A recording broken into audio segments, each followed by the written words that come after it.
Everyone's talking about the budget, negative gearing, capital gains tax, property collapse, housing crisis, but I honestly think most Australians still have no idea what any of it actually means. So today, I brought in Johnny, who's a doctor in property, to explain who wins, who loses, and whether this budget changes Australia forever. Yes. Johnny, How are ya? are investors about to get destroyed? Fuck. Straight off the bat, huh? Are investors... Fuck, I didn't know it was going to be this intense, to be honest. You didn't prep me for this. Are investors about to get destroyed? Some, yes. Some will get destroyed. And I think, for me anyway, the writing is on the wall. So, yeah, there'll be some investors that don't have the acumen that maybe you have or I have, and so they're going to fall behind, yeah, for sure. But then there's also... What do you mean by the acumen? What does that mean? So, like, at the moment, from what I can see, and to sort of give it to you from the end, the budget at the moment, the way it looks, we haven't seen what the effects are of it, but the way it looks on the offset is that you need to be a passive investor in real estate. So, i.e. holding the traditional investment, might not be the way to do it. Blue chip, Melbourne. I know you buy properties around your farm in Coburg. So now maybe your strategy is changing, maybe, and even us in the background, we're doing developments. So, the developers, for example, are doing well. They're going to be happy with the budget. Mum and dad investors that own existing rental properties or apartments or like the existing stock, not so much. They bought these properties to negative gear to get depreciation. They're no longer getting depreciation. Now they can't get the negative gearing. The capital gains tax is higher. What is budget? What is it? Like the budget, man, the way I see it is the budget is it's like the summary of the balance sheet for the government, and it happens every year. And this year, obviously, there's been inflation, which has been a big topic, and there's been a lot of scrutiny, if you like. And the way I see it, the budget had to happen the way it happened. It's not, whatever his name is, Scott Morrison, who's the new dickhead now? It's not him that's doing it, whoever he is. I forgot the Prime Minister's name, but... Albanese. Yeah, Albanese, yeah, I used to work for him, so I should know. But it's more the fact that the policymakers are making these policies because of the way the world is. Why is this budget such a big budget and big talking point? Or why is everyone freaking out about this budget? I think, it's easy for us to say that. I think property has been a big topic in the budget. There's been a lot of property so, we're talking about property, but there's other asset classes too. There's the traditional shares, there's the assets that you hold, the long-term properties. There's many different asset classes. However, I feel like the property market at the moment is like one asset class that the government's decided to rip into. So yeah, you can see it as a negative thing, but bro, we know that we're doing things, we're seeing our clients do things that are they're making even more money probably now after the budget. Like I said, it just depends on which way you see it.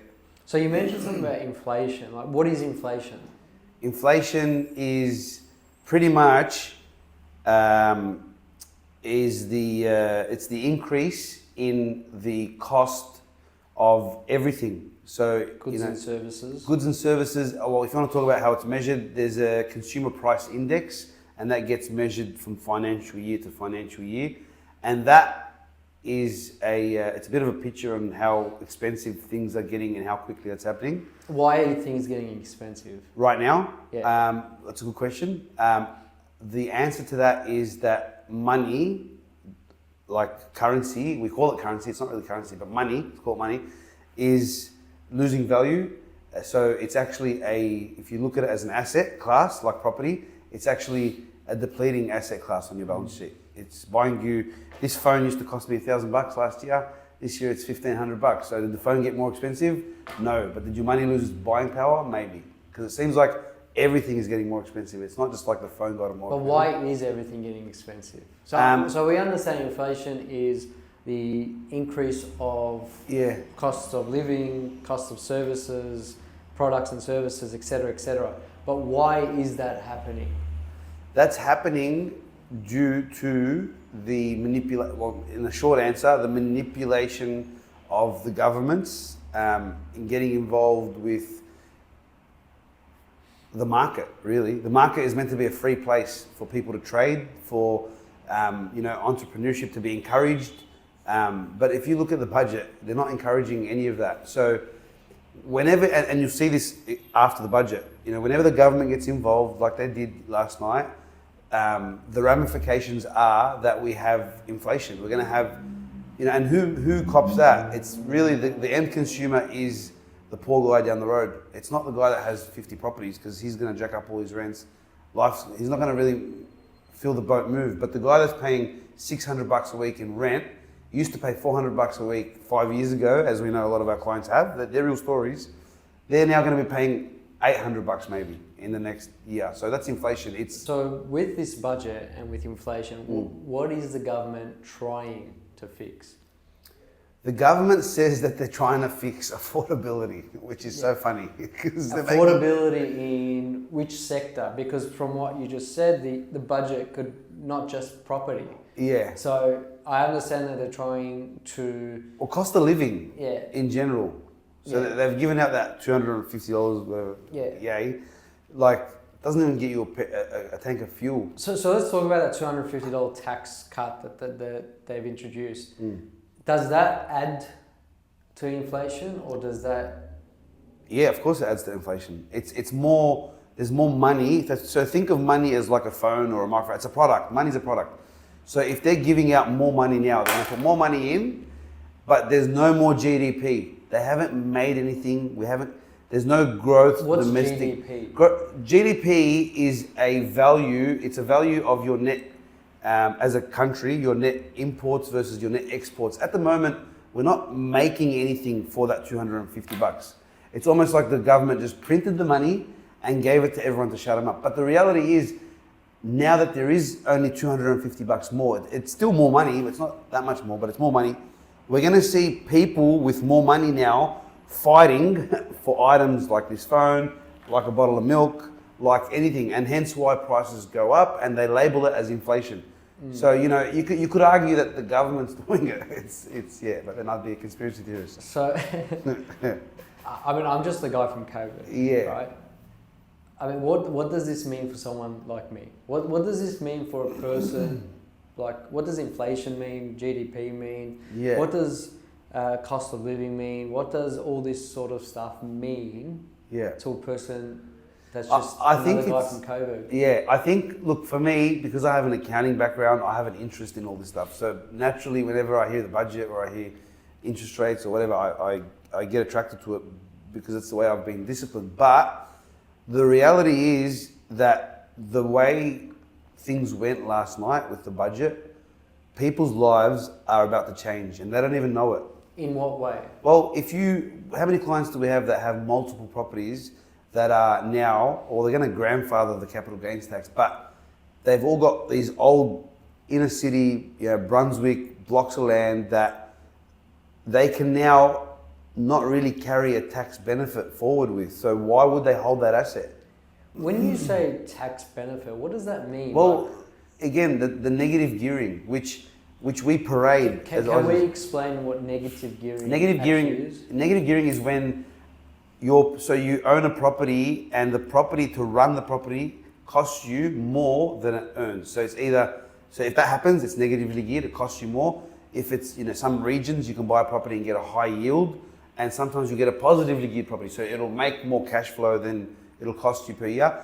And that can also happen. So at this So why is that a bad thing? I mean, if they got rid of negatively geared property and rent prices increase, for example. Yeah. I mean, I think I saw a comment you made on someone's post today. Who buys a property to lose money on it? Yeah. Well, that's the reality, bro. Like, we parade negative gearing, and I've heard it all my life. I don't know. Like, why the fuck do we parade losing money on a house? Yeah. Why is the fucking accountant giving us advice? The cunt's gone to uni to give me advice to go lose money. Go buy a house and lose money on it. Why? So I can write it off on my tax. What the fuck for? Why? So I think, sorry about all the swearing, but Obviously, we're not financial advisors and No. acting accountants, so I'm sure there's a reason for it. But someone like me, who's, we're in property, we sell properties, we buy properties, we help investors get in the market, etc., etc. I don't see a benefit personally in losing money. I guess tax purposes and whatever, you can offset it. But what if you made more money? I mean, isn't that the whole purpose of going to work? And yes, we get taxed a little bit more. So just explain that to me, because this is what I don't get. Like, we could make 20, 30, 40 sales if we really wanted to, and just go home, pay a small portion of tax and live normal life. But we're not like that. We're eager to make more and more money, more to accumulate wealth, etc., etc. And if I buy an asset, I want to make money off it. 100%. So I'm not understanding this whole idea of negative gearing. And I'm sure there are people out there who also don't understand. 100%. Look, everyone that I speak to about it, obviously, like I said, I've got an accounting background, so it's different for me, but everyone that I speak to about it doesn't understand what it is. And the reality of today's world is, why would I want to own a property that, like, I get this advice, I get it, buy a property and then you look broke on paper and then you can write off it. But why, other than the reason of capital growth, why would you buy a property to lose money? And the answer is, traditionally, a lot of investors have been taught to use this method by their accountants. But on the flip side, they're buying properties that they're making up for with capital growth. And you asked me a question before this video about the Bendigo units. Investors paid whatever they paid for them. In 5 years' time, they'll get more for them. There'll be an end user for the product, and I feel like the cost difference is going to be just purely, and the budget yesterday actually reiterates this, but the cost, bro, to build a house or to build a unit has gone up so much since COVID. And so the cost to build those units that we sold for $500 grand is just the cost to build. Forget the land, just to build that thing is going to cost you another X amount of dollars now that the war started and petrol's gone up and all this shit's happened. So the reality is, there will be that happening. Negative gearing is moving away. So if you own, like a lot of people we know that have inner city, like Brunswick, the old block of land that is worth so many million.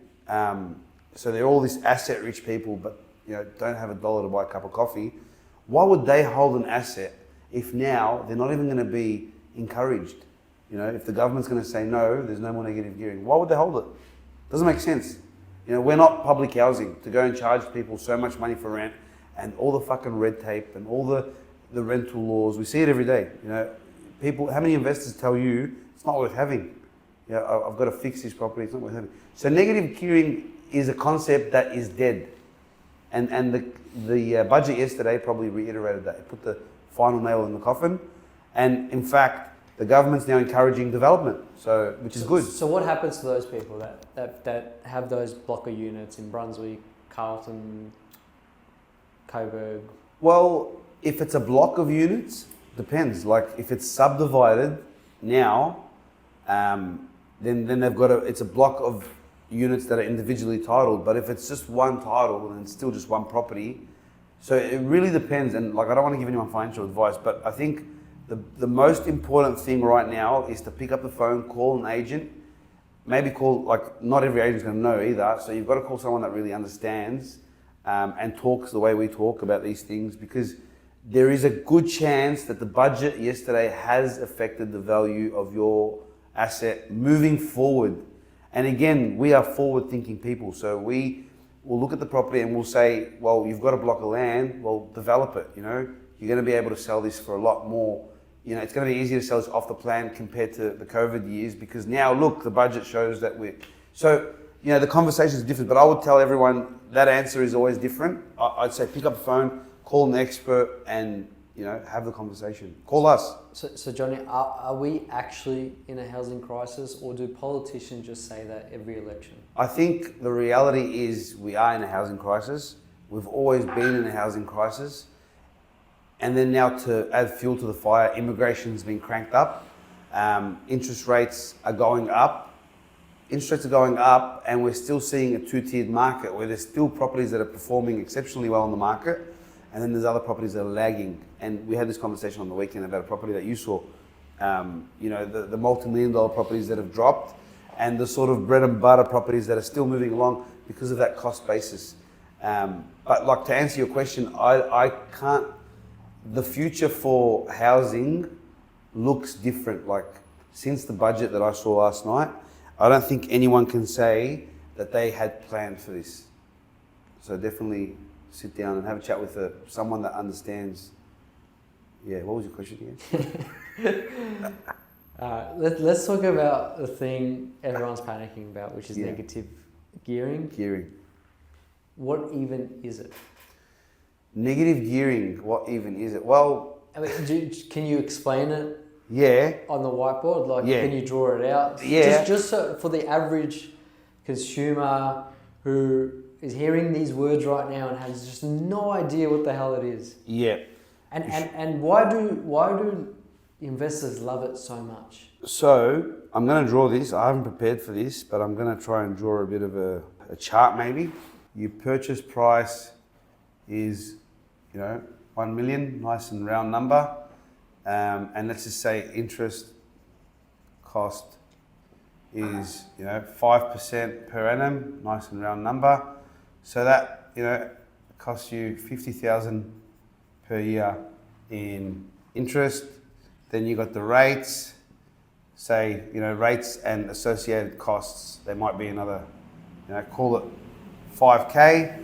And then you've also got in our state, we're fortunate enough to have the land tax as well. So the COVID levy, which is another, call it another 3,000, whatever. For argument's sake, this property costs you $58,000 to run. Now, on the flip side, this property A is rented, and average home around here, let's just say it brings in $800 per week, over 52 weeks, roughly 41,600.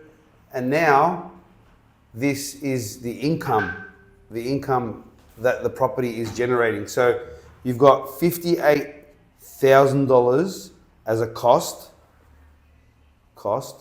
and then you've got 41,000, call it 42,000 as an income. This property is there's a negative balance, or it's negatively geared by whatever that is, $16,000. So, if Kamal owns this property A, and Kamal made, $100,000 in that financial year, that he lost 16,000. Well, now his new assessable income is 16,000 deducted, so it gives you $84,000. Sorry about the messy handwriting. So now Kamal owns this negatively geared property. He lost $16,000 for the year. Great financial advice, because the accountant told him to go lose money on property. And then he wrote that off against his $100,000 income, and his new assessable income was $84,000. Now, in this case, it might not do much, but if Kamal had 5 of those, well, that's fucking excellent, because Kamal's losing a lot of money, and now he gets to pay less tax. What the fuck for?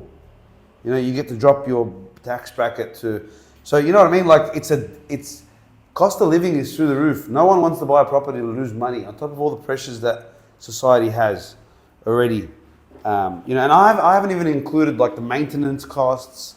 So, I mean, that honestly sounds insane to me, to be honest.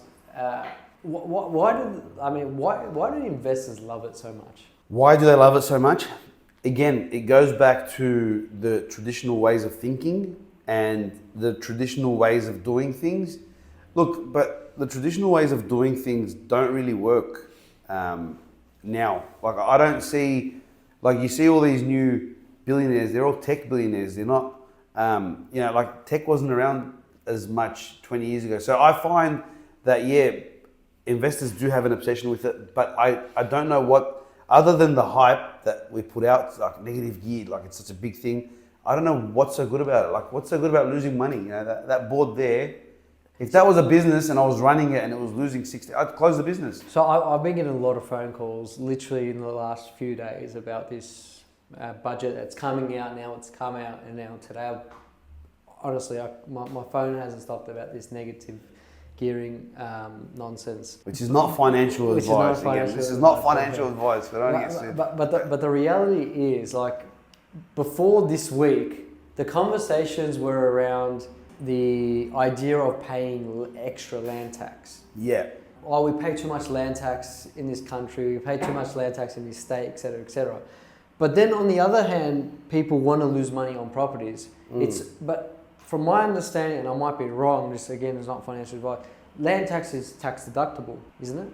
Yeah. So are you happy that it's tax deductible? Well, I'm just saying, like, why wouldn't they be happy about paying land tax but happy about losing money on property to deduct off their taxes? Well, in my opinion, they're both the same thing. They're both the same sword. Like they're both taxes.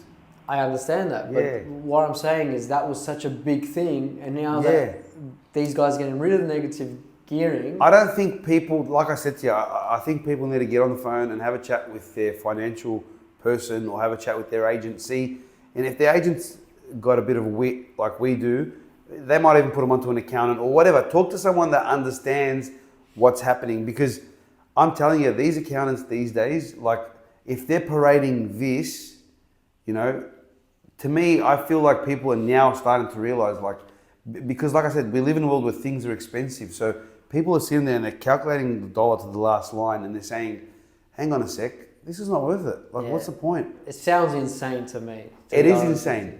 Yeah, I agree. I mean, is the Australian property market basically built on tax incentives? Pretty much. Yeah, you could argue that. Because even now, you look at the budget again, like we just keep saying, the developments, you know, there's a lot of emphasis on that. So again, and like we've seen in the past, the governments are going to tax where they want people to move or discourage investment from, and that's understandable. And then they're going to encourage other sectors, which is understandable. But then you think to yourself, why would they do such a thing? Yeah. Why are you punishing the sector? Like if people now, investors get up and say, fuck this, we're selling our properties, and let's just say there's an exodus of properties on the market. Who suffers? Who suffers? The tenants. The tenants. The tenants. Why would they suffer? Well, if there's again supply and demand, if there's 10 homes on the market and there's 15 people that want to rent, well, we already have a surplus, and we know there's already a surplus. There's no, like, you don't need to hide that. There's not enough rental properties for tenants. But with these changes, there's going to be even less properties for tenants. So you still got 15 people, but now people have sold and they've become tenants. So you've got 16, 17, 18 people, but there isn't 10 houses anymore because these houses have been sold. Would it not encourage them to now buy instead of rent? Well, you'd like to think that will happen, and I think that that's what will happen, because I feel like a lot of this tax is around investment properties. It's not so much around your principal place of residence. I feel like that's still a tax haven, and like for me personally, I'm buying, I'm going all out on my tax haven because I feel like it's not tax. So investors now thinking, what's the point? They are thinking, what's the point? They're asking themselves the questions that they probably never imagined that they'd be asking themselves, because they're being put in a predicament right now where they just don't know what the fuck's going on. They used to get encouraged, they used to get trophied these properties, they used to want to hand them down to their children. And now the talk about property is not like that. You know that, you know, you're in the market. People are not really as enthusiastic, shall I say, about keeping a property and building a portfolio. But like I said, there is still people in the market that are buying the right properties and they're still building an empire, not just a property portfolio, and they're doing that with the right acumen. That's the word that we use. So let's get onto that before we move on to the next thing. What's the right property? You mentioned that a few times. Yeah. People are still buying the right property. What does the right property look like right now? It's different for everyone. Everyone's going to have a different answer. For me, if you're asking me personally, at the moment, I'd be loading up on development sites and just trying to buy them now for cheap. But you're a developer. Yeah. So, average Australian couple, 2 incomes, kids, mortgage, busy, don't watch finance videos. What does this budget mean to them? Look, if they're oblivious to all of it, that's amazing. But like, I guess whether or not they're watching TV or whatever they're doing, it comes back to what their goals are. And so a lot of these families really, they don't really, like I said, they're not really going out to build a portfolio, but they should know that if they're buying this property and this property, there's a big difference what they were last year to what they will be once these new rules come into effect. And like I said, So that could would be they different. feel richer or poorer? Average Australian couple, 2 incomes, kids, mortgage, busy, don't watch finance videos. I think they're going to feel poorer. Yeah, for sure. If it's the average, the average person doesn't have a massive portfolio, they're going to feel poorer. Yeah, for sure. Would they be able to buy easier? Nah, I don't think so. Why? As a home, I don't think as a home. As an investment, potentially, you don't need to invest where you live. There's a lot of Australia's huge, so there's a lot of different markets. Do they care about negative gearing and CGT, capital gains tax? To me personally, I wouldn't be caring too much about negative gearing because, like I said, I'm just a dumb cunt from Coburg as well. But the numbers need to make sense. The numbers don't make sense when you're negative gearing. I never ever buy a property to negative gear. I don't see why anyone that's a lay person, not a property expert, I don't see why they would buy any, just take the average property for the purpose of I want to pay taxes or I want to pay more. I want this property to cost me money. I want it to be negatively geared. If I'm a first home buyer or renter, I'm 28, renting, saving, frustrated, does this help me at all? This will help because don't forget the first home buyers do have the exemptions that are in place. There's state government grants, there's federal government grants, and I think that won't go away. I think that'll get only better in time. I think, like I said, the government wants to encourage owning more of your own home and less of investment properties. We can see that. Like, to me, the writing's on the wall. To answer your question, I don't think it's hard, man. Like, it was hard for me to put a 20% deposit down when I bought my first home. But these days, bro, if you're buying a brand new property like the one that you sold in Donnybrook to that buyer, they put 5% down. They paid, what, $650 for a home in Melbourne, and they put 5%, so 30 grand, 5% down. They didn't pay any stamp duty. They got the government guarantee for the loan. The conveyancer organised the exemption for this. So, and like for any first home buyer that's watching this, it's a great time. What a time. So is it just another political headline? The budget, yeah, in a way it is. Obviously, it's very politicized. It's, the marketing behind it is wow, and I wish we could market like the government markets their budget. But I feel like this time, there actually are areas of not concern, but more so areas that anyone that's in the property market probably needs to emphasize and understand what exactly is happening to me. How am I going to be affected? I was going to buy this pen tomorrow, but now the rules have changed. What does it mean? So do I still need this pen? Does it fit into my life the way I thought it would? And that's not an answer that I'm going to give you now, but be open-minded to that theory. If I'm an investor, Yeah. and I own 3 investment properties right now, Yeah. am I panicking? Do I hold, sell, buy more? What are smart investors doing right now that the average investors are not? Good question. The smart investors, I feel right now, if I've got nothing but my brains and I've got to go buy properties, I'd be looking for there's a lot of undervalued properties around Melbourne, I feel. I feel like there's the Western Growth Corridor that I always speak about. You've got areas that, even around here, bro, you can get houses, existing properties, 550, 600,000. If you've got 3 of them, I don't think you're going to worry because yes, you're going to be paying some taxes. Yes, you're going to be paying the ramifications of this budget maybe in the 12 months time. But the reality is, $500,000 or $600,000 around here doesn't buy you much anymore, and it's probably going to buy you less even by the time this budget takes effect next year. So to me, they're just bread and butter properties. If you've got 3 of those, you're doing fucking fantastic. look to buy another 3. Don't lose confidence, because I feel like those properties always have buyers and the prices will continue to go up. Even if you got to pay a little bit of tax. Who cares? You're not advice, but you're of the opinion they should just buy them. 100%. Pull the pin and just do it. Yeah, who cares? If you're making money, you're paying a bit of tax, it's okay. But when you're negatively gearing... So this is a controversial one. Developers always seem to be blamed for everything. Yeah. Greedy developers, expensive housing. But what's actually happening behind the scenes? It's not greedy developers. I think developers should be encouraged. They're the entrepreneurs that are trying to work in between these new budgets and what it means for their finances and what these new zoning rules mean. Don't forget the zoning rules that changed recently as well. So, they've bought properties that have been rezoned. Like, there's so much dynamic. It starts from the government. If the government's going to take accountability, it has to start and end with the government. And that's based on policy, not based on what I would do as a developer, because I'm trying to work as an entrepreneur, and I'm trying to obviously turn a profit. And greedy developer in what sense? How many people do they employ? Why aren't they building more homes? Well, that's the question. Why aren't they building more fucking homes? Why aren't we encouraging it? Would you say we're more in a construction crisis rather than a housing crisis? 100%. Yes, spot on. A construction crisis is a better definition of what we're in right now. It's not a housing crisis, it's a construction crisis. Because the reality is, this budget encourages construction and development.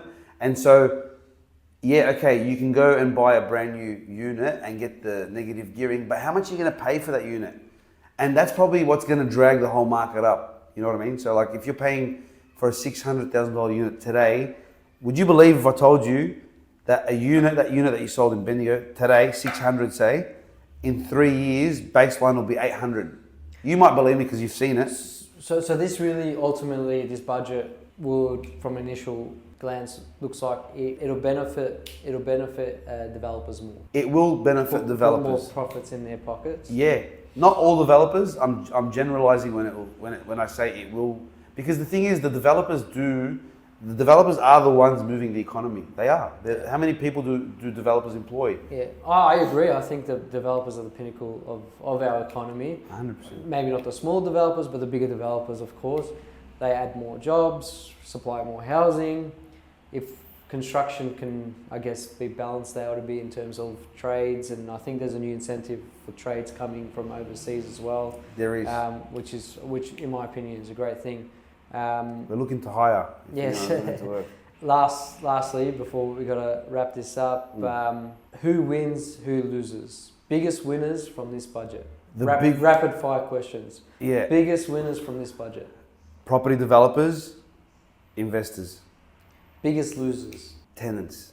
Who's quietly making money right now? Smart money, smart investors, smart developers, just people that are flamboyant and know how to pivot. Who's about to get squeezed? Me. No, the guy that I'm trying to buy off, he's about to get squeezed. I feel like the investor that's sort of just everywhere is going to get squeezed. The investor that doesn't really know, what they have, they'll get squeezed, because they'll get caught off guard. What suburbs or markets become vulnerable? Vulnerability exists right now in the outer metro Melbourne ring, where I feel like there's less demand, and now there's like a whole influx of supply that's going to be offloaded. I feel like in the short term, that will be a vulnerable market. Who survives in any market? The hungry, those that are hungry. Where do you think the market is really heading? The property market is heading, in Melbourne, I feel like the market is on the way back because we went so low with COVID. We went so low. What's your unpopular opinion? My unpopular opinion is get debt. Get debt. If you were 25 today, Yeah. what would you do? What would I do? Fuck. If I was 25 today, I'd probably look at investing in the commercial space before the COVID boom that pushed factories fucking from $1,000 a square meter. Today, we're past COVID. Today you're 25. Yeah. You got $100,000. Oh, I thought if I was 25 again. If today I was 25, I got $100,000, probably put it into AI. To own property. I'd probably still find something, a niche around property, but in AI. What's the smartest move Australians can make over the next 2 years? Not financial advice, but get debt. Debt becomes irrelevant with inflation. Well, thank you so much, Johnny.